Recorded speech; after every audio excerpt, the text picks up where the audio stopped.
Peaks అంటే peaks లో ఉంది మూవీ అయితే.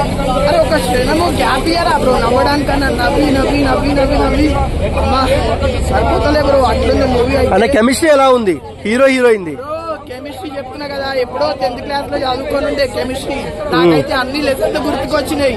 మా సారు కెమిస్ట్రీ సార్ కూడా గుర్తుకొచ్చిండు, నిజంగా అంత బాగుంది. ఇల్లు స్క్వేర్ కాదు, ఇది square, cube, triangle, rectangle, maths కూడా గుర్తుకొచ్చింది బ్రో. నిజంగా మంచిగా సబ్జెక్ట్ నాలెడ్జ్ వస్తుంది, మ్యాథ్స్ కెమిస్ట్రీ అన్ని చూడొచ్చు. అందరు మూవీ వచ్చి చూడండి, ఫుల్ ఎంజాయ్ చేస్తారు. ఓకే, అండ్ మళ్ళీ రాధిక ఎంట్రీ ఉందంట కదా మూవీలో, ఎలా అనిపించింది? రాధిక వచ్చిన ఒక్క 2 minutes ఉన్న షార్ట్ అయితే నిజంగా చెప్తున్నా, అప్పుడు అది షార్ట్ కాదు, హాట్ హీట్.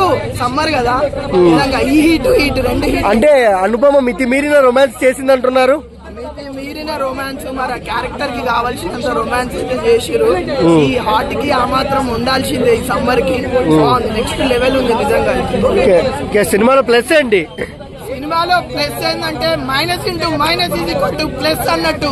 ఇద్దరు హీరోయిన్లని మైనస్ ఇంటూ మైనస్ చేస్తే సిద్ధు జొన్నలగడ్డ ప్లస్ అయిండు. నిజంగా హీరో టిల్లు అంటే టిల్లు, నిజంగా టిల్లు అనే పేరు గుర్తుండిపోతుంది. ఓకే, ఇంకా టిల్లుకి బాధలు తప్పవా అమ్మాయిల నుంచి? ప్రతిసారి ఫస్ట్ సారి అట్లనే అయింది రాధిక తోటి, రెండోసారి లిల్లీ వచ్చింది, లిల్లీతో కూడా మళ్ళీ లొల్లే అయింది. తప్పుతలేదు, ఎందుకంటే టిల్లుతో పెట్టుకుంటే అట్లా ఉంటది మళ్ళీ. ఓకే, పార్ట్ 3లో లిల్లీ రాధిక కలిపి రావాలని కోరుకుంటున్నారా? పార్ట్ 3 అంటే లిల్లీ రాధిక ఈసారి ఎవరు వస్తారు, ఇద్దరు కలిసి వచ్చేసి ఆల్రెడీ ఇలా మాత్రం ఇంకెవరు కొత్తగా వస్తారా అని ఈగర్ గా వెయిట్ చేస్తున్నాం. ఓకే, ఒక్క ముక్కలో మూవీ గురించి ఏం చెప్తాం? ఒక్క ముక్కలో మూవీ గురించి చెప్పాలంటే ఎక్స్ట్రాడినరీ. Thank you.